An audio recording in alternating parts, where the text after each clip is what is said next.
Hey folks, welcome to my channel. நம்ம talkies இன்னைக்கு நம்ம பார்க்க போற டிஷ் வந்து பாலக் மசாலா கிச்சடி. அதாவது பாலக்கீரை, அதாவது பசலக்கீரை எடுத்து ஒரு கிச்சடி செய்ய போறோம். வாங்க வீடியோக்குள்ள போவோம். பாலக் கிச்சடி செய்வதற்கு தேவையான பொருட்கள் என்னென்ன அப்படிங்கறத பார்க்கலாம். ஃபர்ஸ்ட் வந்து பாலக்கீரை தேவையான அளவு எடுத்து வச்சுக்கோங்க. பாருங்க, இந்த மாதிரி பாத்திரத்துல நல்லா வாஷ் பண்ணி எடுத்து வச்சிட்டு இருக்கேன். அதுக்கப்புறமா பாசிப்பருப்பு, துவரம் பருப்பு, ஒரு கப்பு பாஸ்மதி ரைஸ் எடுத்தீங்கன்னா பாசிப்பருப்பும் துவரம் பருப்பும் அரை கப் எடுத்துக்கோங்க. அதுக்கப்புறமா தக்காளி, வெங்காயம், அதுக்கப்புறமா புதினா, அதுக்கப்புறமா கொத்தமல்லி, ஒரு 4 பச்சை மிளகா, தேவையான அளவு பூண்டு, ஒரு 20 பல்லு பூண்டு எடுத்து வச்சுக்கோங்க. அடுத்தது வந்து இந்த பாஸ்மதி ரைஸ் ஒரு கப்பு, அதுக்கப்புறமா வந்து பாசிப்பருப்பு, துவரம் பருப்பு, இதை வந்து கம்ப்ளீட்டா வந்து சோக் பண்ணி வச்சிருங்க. ஃபர்ஸ்ட் வந்து அந்த கீரை இருக்கு பாத்தீங்களா, அதை வந்து நல்லா சுடு தண்ணியில நல்லா கொதிக்க வைங்க. நல்லா கொதி வருது பாருங்க. முதல்ல ஆக்சுவலா தண்ணியை சூடு பண்ணிக்கோங்க. நல்லா சூடு பண்ணி கொதி வர சமயத்துல அந்த பசலக்கீரையை நீங்க உள்ள போடணும். அதாவது பாலக்கீரையை உள்ள போடுங்க. நல்லா கொதிக்கட்டும். அந்த பாலக்கீரை வந்து நல்லா வேகணுங்க. இது வந்து கண்டிப்பா ஒரு 5 to 7 மினிட்ஸ் நீங்க இந்த மாதிரி கொதிக்க வைக்கணும். பேரலா நீங்க வந்து ஒரு கப்ல வந்து ஐஸ் வாட்டர் ரெடி பண்ணிக்கோங்க. ஏன்னா இது வந்து நல்லா கொதி வந்த பிறகு அந்த ஐஸ் வாட்டருக்குள்ள இந்த கீரையை நம்ம வந்து போட்டுட்டு அதுக்கப்புறமா கூல் டவுன் பண்ண போறோம். பாருங்க, இதுதான் மேல ஐஸ் கியூப்லாம் தெரியுது பாருங்க. கூல் டவுன் பண்ணி வச்சிருக்கேன். ஒரு 10 மினிட்ஸ் கூல் டவுன் பண்ண பிறகு இந்த வாட்டர் எல்லாத்தையும் நல்லா கீரையில இருந்து ஃபில்டர் பண்ணிடுங்க. பாருங்க, இந்த டீ அரிப்பை மாதிரி இருக்கு பாத்தீங்களா, அதை எடுத்து நான் நல்லா ஃபில்டர் பண்ணிட்டேன். அடுத்தது நம்ம இப்போ இந்த பாலக் கிச்சடி செய்வதற்கு வந்து ஒரு கிரீன் பேஸ்ட் ஒன்று செய்ய போறோங்க. அதுக்கு ஃபர்ஸ்ட் அந்த கீரை, அதுக்கப்புறமா வந்து 2 பெரிய துண்டு இஞ்சி, அதுக்கப்புறமா 4 பச்சை மிளகா, அதுக்கப்புறமா பூண்டு, ஒரு 4 பல்லு பூண்டுங்க, ஒரு 4 பீஸ் பூண்டு, தேவையான அளவு கொத்தமல்லி, அடுத்தது தேவையான அளவு புதினா, எல்லாத்தையும் ஆட் பண்ணிக்கோங்க. அதுக்கப்புறமா நல்லா கிரைண்ட் பண்ணுங்க. அதை ஒரு 1லேருந்து 2 கிரைண்டு வேணும்னா அப்பப்போ லைட்டா தண்ணி ஊத்திக்கோங்க. ரொம்ப அதிகமா ஊத்திடாதீங்க, ஏன்னா ஒரு திக் பேஸ்டா வரணும். இந்த மாதிரி இந்த பேஸ்ட் மாதிரி வரணும். திக் பேஸ்ட் நமக்கு ரெடி ஆயிடுச்சு. அதை அப்படியே செட் அசைட் பண்ணி வைங்க. இப்போ வந்து நம்ம ப்ரெஷர் பேன்ல இதை குக் பண்ண போறோம். குக் பண்றதுக்கு முன்னாடி நம்ம செய்ய போறது கிச்சடி, புலாவ் கிடையாது. அதனால 4 கப்பு தண்ணி ஊத்திக்கிறாங்க. அந்த தண்ணி ஊத்தின பிறகு நம்ம சோக் பண்ணி வச்சிருக்கோம் பாத்தீங்களா, அந்த பாஸ்மதி ரைஸ், அதுக்கப்புறமா பாசிப்பருப்பு, அதுக்கப்புறமா துவரம் பருப்பு, இது எல்லாத்தையும் அந்த வாட்டரை ட்ரெயின் ஆஃப் பண்ணிட்டு இந்த ப்ரெஷர் பேன்ல கொட்டிடுங்க. 4 ஸ்பூன் நெய் ஊற்றலாம். நான் வந்து 2-3 ஸ்பூன் தான் ஊற்றிருக்கேன். அடுத்தது வந்து மஞ்சள் பொடி ஆட் பண்ணிக்கோங்க.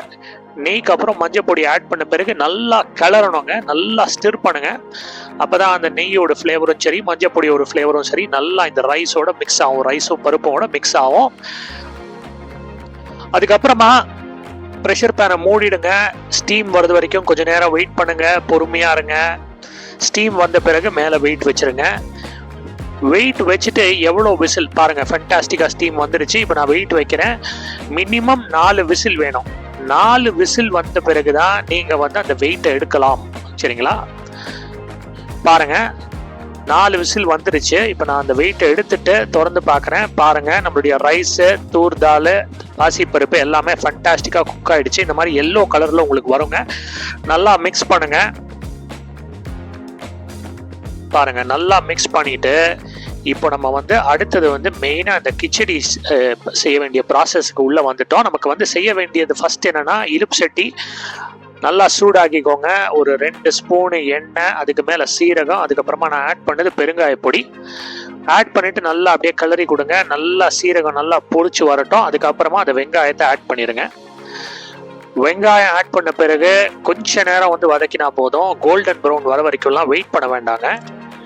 அதுக்கப்புறமா அடுத்தது நீங்க வந்து ஆட் பண்ண வேண்டியது தக்காளி. கொஞ்ச நேரம் நல்லா வந்து இந்த வெங்காயத்தை வதக்கின பிறகு அதுக்கப்புறமா நீங்க அடுத்தது வந்து தக்காளி ஆட் பண்ணிக்கோங்க. தக்காளி ஆட் பண்ணிட்டீங்களா? ஸோ இப்போ அடுத்தது வந்து நல்லா திருப்பி மிக்ஸ் பண்ணுங்க. இப்போ எல்லாம் தேவையான பொடிகள்லாம் ஒன்னொன்னு ஆட் பண்ணுங்க. ஃபர்ஸ்ட் வந்து நான் ஆட் பண்ணது வந்து சீரகப்பொடி, ஒரு ஸ்பூன் சீரகப்பொடி ஆட் பண்ணுங்க. அதுக்கு அடுத்தது வந்து நம்ம வந்து தனியா பவுடர் இருந்தால் அது கூட ஆட் பண்ணலாம்.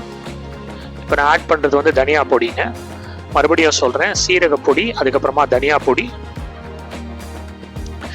இப்போ இதுக்கு அடுத்தது வந்து உங்களுக்கு காரம் அதிகமாக வேணும்னா நீங்கள் வந்து சில்லி பவுடர் கூட ஆட் பண்ணிக்கலாம்.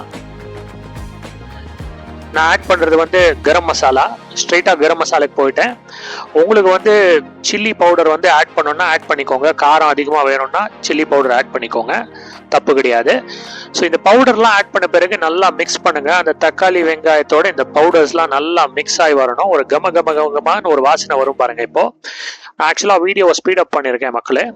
இப்போ அடுத்தது அந்த ஒரு கிரீன் பேஸ்ட் நம்ம ரெடி பண்ணி வச்சுக்கிட்டோம் பார்த்தீங்களா. அதாவது கீரையை நல்லா பாயில் பண்ணிட்டு கூல் டவுன் பண்ணிட்டு அதுக்கப்புறமா அது கூட வந்து புதினா, அதுக்கப்புறமா வந்து கொத்தமல்லி, இஞ்சி, பச்சை மிளகாய் இதெல்லாம் சேர்த்து ஒரு கிரீன் பேஸ்ட் பாருங்க. அந்த பேஸ்ட் என்ன கலர் வந்திருக்கு பாருங்க, ஒரு டார்க் கிரீன் ஃபேண்டாஸ்டிக்கான ஒரு கலருங்க. மிக்சியில் இருக்கிறதெல்லாம் அதை வந்து வேஸ்ட் பண்ணிடாதீங்க. அந்த லெஃப்ட் ஓவர்லாம் நல்லா வந்து வாட்டரில் வந்து காமிச்சிட்டு அந்த வாட்டர் அப்படியே இதில் ஊற்றிடுங்க. இல்லைனா வந்து பசலைக்கீரை உடம்புக்கு எவ்வளோ நல்லது, அதை தயவு செஞ்சு வேஸ்ட் பண்ணிடாதீங்க. ஸோ இப்போ பாருங்கள் நல்லா கொதி வரட்டும். இப்போ மறந்துடாதீங்க உப்பு ஆட் பண்ணோம். உப்பு வந்து 1லேருந்து 1.5 ஸ்பூன் ஆட் பண்ணிக்கோங்க. நம்ம வீட்டில் எப்பவும் போல் பிங்க் சால்ட் தான். சால்ட் ஆட் பண்ண பிறகு நல்லா ஸ்டிர் பண்ணுங்க. அப்போ தான் அந்த சால்ட் நல்லா மிக்ஸ் ஆகும். பாருங்கள் கொஞ்ச நேரம் நல்லா ஸ்டிர் பண்ணிவிட்டு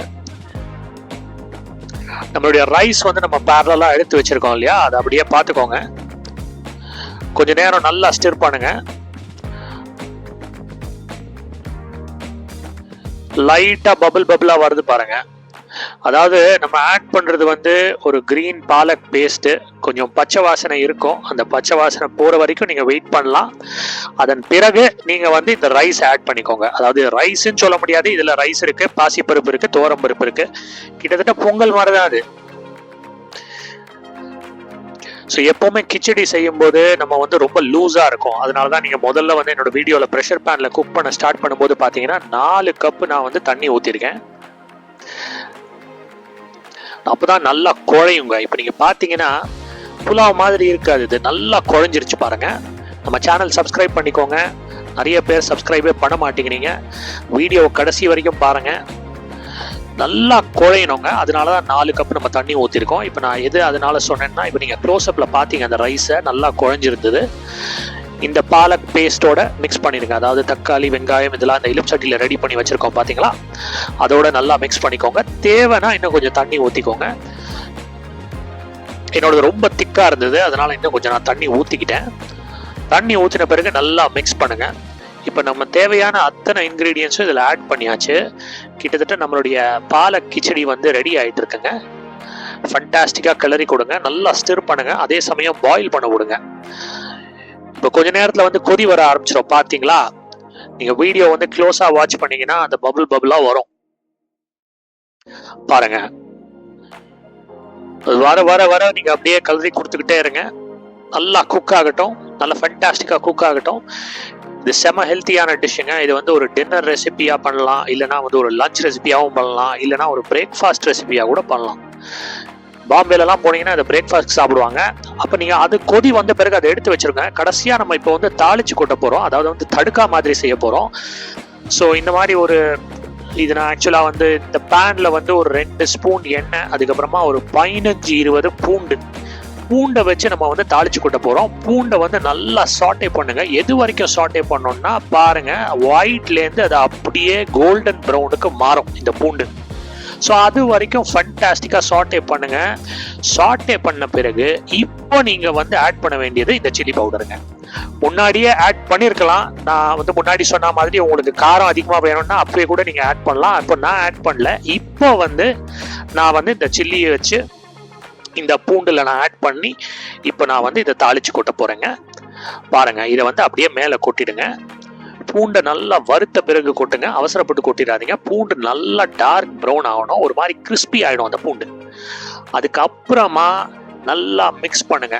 நம்ம யூஸ்வலாக தால் தடுக்கான்னு ஒரு டிஷ் இருக்கு இல்லையா, அதே மாதிரி தான் இது வந்து நம்ம தடுக்காதான் பண்ணுறோம். கடைசி ஸ்டெப்பு பாருங்கள், நம்மளுடைய ஃபண்டாஸ்டிக்கான பாலக் மசாலா கிச்சடி ரெடி ஆகிடுச்சு இன்னைக்கு. நீங்களும் உங்கள் வீட்டில் செஞ்சு பாருங்கள். செஞ்சு பார்த்துட்டு எப்படி இருக்குன்னு சொல்லுங்கள். தேங்க்ஸ் ஃபார் வாட்சிங் மை சேனல் மக்களே. Do like and subscribe. மீண்டும் ஒரு அற்புதமான காணொளியில் சந்திப்போம். நன்றி, வணக்கம்.